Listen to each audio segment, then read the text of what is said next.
కర్నూలు జిల్లా ఆలూరు నియోజకవర్గంలోని Aluru R&B guest house లో మాజీ ప్రధానమంత్రి మన్మోహన్ మృతి పట్ల వైసీపీ శ్రేణులు నివాళులర్పించారు. అక్కడి నుంచి అంబేద్కర్ సర్కిల్, అక్కడే విద్యుత్ శాఖ ఆఫీస్ ముందు ధర్నా కార్యక్రమాన్ని చేపట్టారు. ఎమ్మెల్యే విరూపాక్ష, మోలగపల్లి సస్కిల, కృష్ణమోహన్, చిప్పగిరి, ఎంపీపీ భర్త, మండల కన్వీనర్ జూటూరు మారయ్య మాట్లాడుతూ తెలుగుదేశం పార్టీ వచ్చి 7 నెలల్లోనే రాష్ట్రంలోని గృహ వినియోగదారులపై కరెంటు ఛార్జీల బాధుడు కూటమి ప్రభుత్వ ఛార్జీల భారీగా పెంచడంతో ప్రజలు అల్లడిపోతున్నారన్నారు. వేలాది రూపాయల బిల్లులు కట్టలేక తీవ్రంగా ఇబ్బందులు పడుతున్నారని, కరెంటు ఛార్జీలు తగ్గిస్తామని, గ్రాఫ్ ఛార్జీలను ఎత్తివేస్తామని, అవసరమైతే కరెంటు ఉత్పత్తి చేసేలా చేస్తామని ఎన్నికల ముందు చంద్రబాబు కూటమి పార్టీ నేతలకు హామీ ఇచ్చారని, కానీ అధికారంలోకి రాగానే ఛార్జీలు భారీగా పెంచి పేదలను నడ్డి విరుస్తున్నారన్నారు. తక్షణమే గృహ వినియోగదారులపై మోపిన 15,485.36 కోట్ల ఛార్జీల బాధను వెనక్కి తీసుకోవాలని, అలాగే ఎన్నికల హామీ ఇచ్చిన వ్యక్తిని ఛార్జీల పెంపును నిలిపివేయాలని, SC, STలకు 200 యూనిట్ల ఉచిత విద్యుత్ కొనసాగించాలని, వ్యవసాయం పంపు సెట్లకు వెంటనే కనెక్షన్ మంజూరు చేయాలని వారు అన్నారు. కార్యక్రమంలో ఆలూరు నియోజకవర్గ వైఎస్ఆర్సీపీ ఎంపీటీసీలు, జెడ్పీటీసీలు, కార్యకర్తలు, నాయకులు పాల్గొన్నారు.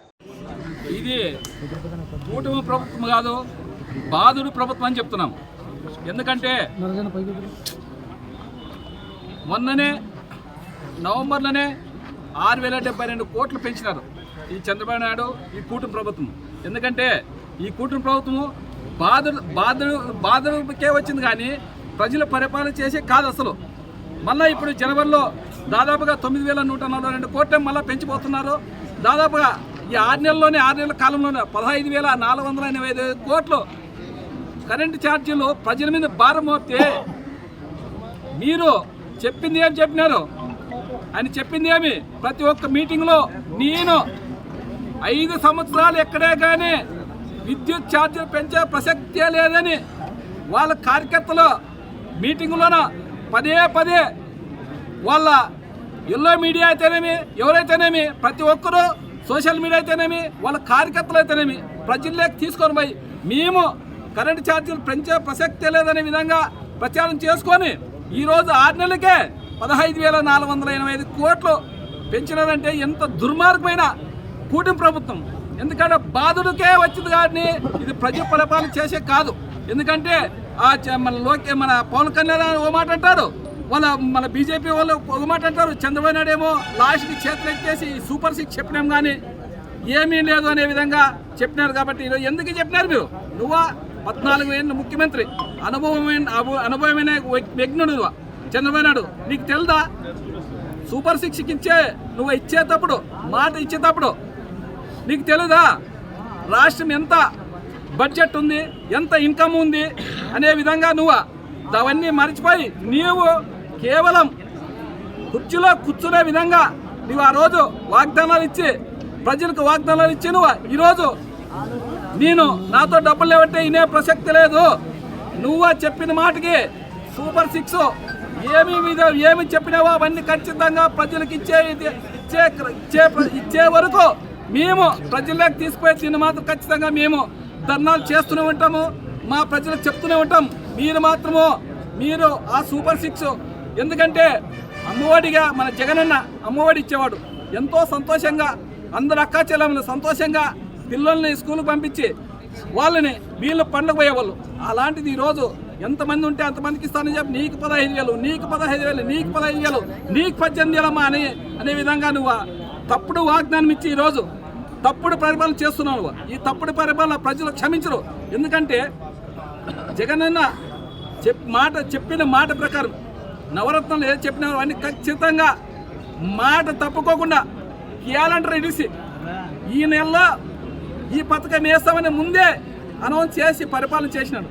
మీలాగా రైతులకి 20,000 అంటివి, అది గుడ్డు సున్నా చూడుతుంది. అదేవిధంగా తల్లికి 100 అంటివి, ఎంతమంది ఉంటే అంతమందికి వేస్తానంటివి, అది గుడ్డు సున్నా చూడుతుంది. అదేవిధంగా ఉచిత బస్సు అంటివి, అది గుడ్డు సున్నా చూడుతుంది.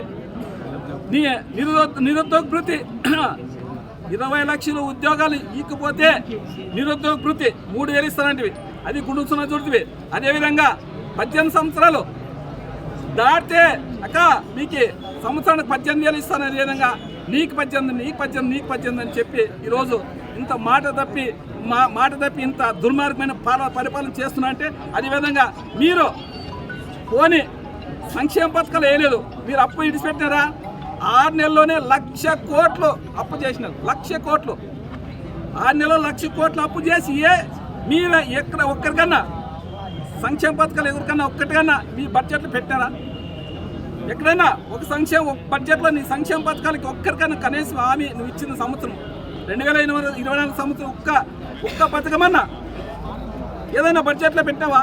బడ్జెట్లో పెట్టుకుపోగా నువ్వు పదే అప్పుల కోసం, ఎందుకంటే నీ అమరావతి కోసం. కూటమి ప్రభుత్వం వచ్చి 7 నెలలు దాటిపోతోంది. ప్రతి ఒక్క వినియోగదారులకి ఈ కరెంటు భారం తెలిసిపోతా ఉంది. అక్టోబర్, నవంబర్, డిసెంబర్ 3 నెలలుగా చూసుకుంటే దాదాపు 35% కరెంటు ఛార్జీలు మన ప్రజల మీద పడుతూ ఉన్నాయి. అదేవిధంగా ఎస్సీ ఎస్టీలకు 200 యూనిట్లు తగ్గించి యూనిట్లకి కరెంటు బిల్లు లేకుండా ఉండేది. కానీ ఇప్పుడు ఎస్సీ ఎస్టీలకు కూడా కరెంటు భారం మోపుతున్నారు. ఈ కూటమి ప్రభుత్వము ఎన్నికల ముందు ఏమి హామీలు ఇచ్చారు? మేము ఎటువంటి ఛార్జీలు పెంచము, కరెంటు బిల్లు పెంచము, పైపచ్చు ఇంకా ఫ్రీగా ఇస్తామని చెప్పేసి. అదేవిధంగా మరి కరెంటు బిల్లులు అది పెంచకపోగా పెంచిన కరెంటుని ఈ భారం మోపి ఇక మహిళల మీద కూడా, అదేవిధంగా విద్యార్థుల మీద కూడా మన వినియోగదారులు చాలా ఇబ్బంది పడిపోతున్నారు. ఈ రోజు ఈ కూటమి ప్రభుత్వం ఎన్నికల ముందు ఏమి హామీలు ఇచ్చారు? సూపర్ 6 చేసిస్తామని చెప్పారు. 4,000 పింఛన్ ఇస్తున్నారు. 4,000 పింఛన్ మళ్ళీ సంపద సృష్టిస్తామన్నారు. సంపద సృష్టిస్తామంటే రాష్ట్ర ప్రజలు ఏమనుకున్నారు? పైనుంచి వర్షంలాగా వస్తుందేమో, కింద నుంచి పాతాళం నుంచి గంగలాగా పొంగుకొస్తుందేమో అని ప్రజలు ఎదురు చూశారు. కానీ ప్రజలు ఇప్పుడిప్పుడే అర్థమవుతుంది ప్రజలకి. గత 7 నెలలకే ఈ ప్రభుత్వం ఎటువంటిదో అర్థమైపోతుంది. సంపద ఎక్కడ లేదు, మా ఇండ్లలో నుంచే, మా దగ్గర నుంచే సృష్టిస్తారని. పైపచ్చి ఏం చెప్పారు? కరెంటు వినియోగదారులకే కరెంటు ఉత్పత్తి చేసి వాళ్ళతోనే కరెంటు వాళ్ళకి లబ్ధి పొందేలా ఇస్తామని చెప్పారు ఈ కూటమి ప్రభుత్వం. అది చెప్పిన మాట ఏది వినకపోగా, అదేవిధంగా మళ్ళీ కరెంటు బోర్లు వేసేకి కూడా వ్యవసాయదారులకు బోర్లు వేసేకి కూడా కరెంటు ఫ్రీగా ఇవ్వాలని ఈ సందర్భంగా కోరుతున్నాము. ఈ కూటమి ప్రభుత్వము 7 నెలల లోపలనే 7 ఏళ్ల కష్టాలు ఈరోజు అనుభవిస్తున్నారు. రైతులు ఎంత కష్టం అనుభవిస్తున్నారు? అకాల వర్షాల వల్ల సరైన ధరలు లేకోకున్నట్ల వచ్చిన పంటను కూడా కలరు మారే విధంగా ఉన్నాయి. బీమా కట్టాలంటే కూడా అదే విధంగా మరి ఫీజు కట్టాల్సి వస్తూ ఉంది.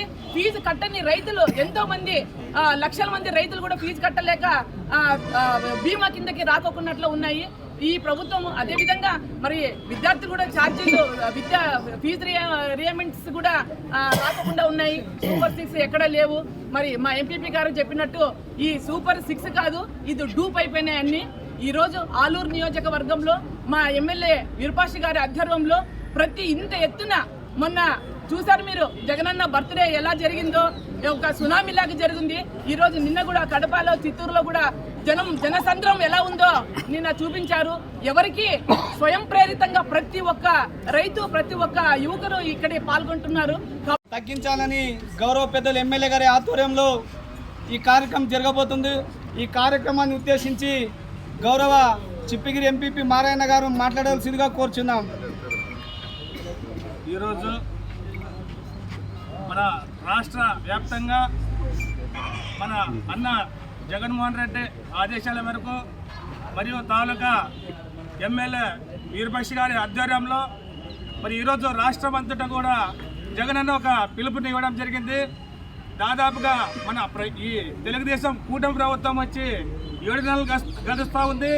మరి ఈ 7 నెలల్లో మరి రాష్ట్రానికి వాళ్ళు ఇచ్చినటువంటి సూపర్ 6 కావచ్చు, ఈ సూపర్ 6లను కూడా డూపర్ 6లు అయిపోయి ఈరోజు ప్రజలపైన మోయలేని భారీ కరెంటు ఛార్జీలు దాదాపుగా 15,000 కోట్లు మన ప్రజలపైన, రైతులపైన మోపారు. మరి ఇలాంటి ప్రభుత్వం మళ్ళీ ఈ ఛార్జీలు పెంచుతూ ఉంటే మనమందరూ కూడా ఎలాగ మనం కరెంటు ఛార్జీలు బిల్లులు కట్టాలి? మన రాష్ట్ర వ్యాప్తంగా ఎంతోమంది బీసీలు, అట్టడిగిన వర్గాలందరూ కూడా మనందరూ మన జగనన్న గత ప్రభుత్వంలో దాదాపుగా 5 సంవత్సరాల్లో కూడా ఎక్కడ కూడా ప్రజలకు మోయలేని భారం కూడా చేయలేదు. మరి ఆ రోజు చంద్రబాబు బాధడే బాధడు అని చెప్పేసి ఆయన ప్రచారం చేసుకుంటూ ఎన్నికల్లో కూడా మళ్ళీ కరెంటు ఛార్జీలు నేను 5 సంవత్సరాలు కూడా పెంచినని చెప్పేసి కూడా మన ప్రజలందరూ కూడా ఆయన కూడా మైక్లో మాట్లాడడం జరిగింది. అది అన్ని టీవీల్లో కూడా వచ్చింది. నేను కరెంటు ఛార్జీలు పెంచినని చెప్పేసి ఈరోజు చంద్రబాబు నాయుడుకి ఒకటే సవాల్ ఇస్తున్నాం. మరి చంద్రబాబు నువ్వు 6 నెలల్లోనే 15,000 కోట్లు ఎలా నువ్వు పెంచావని చెప్పేసి నేను ఈరోజు ఆలూరు నుండి ఈరోజు మిమ్మల్ని అడుగుతున్నాం ప్రజల తరఫున. మరి ప్రజలందరూ కూడా ఈ పెంచిన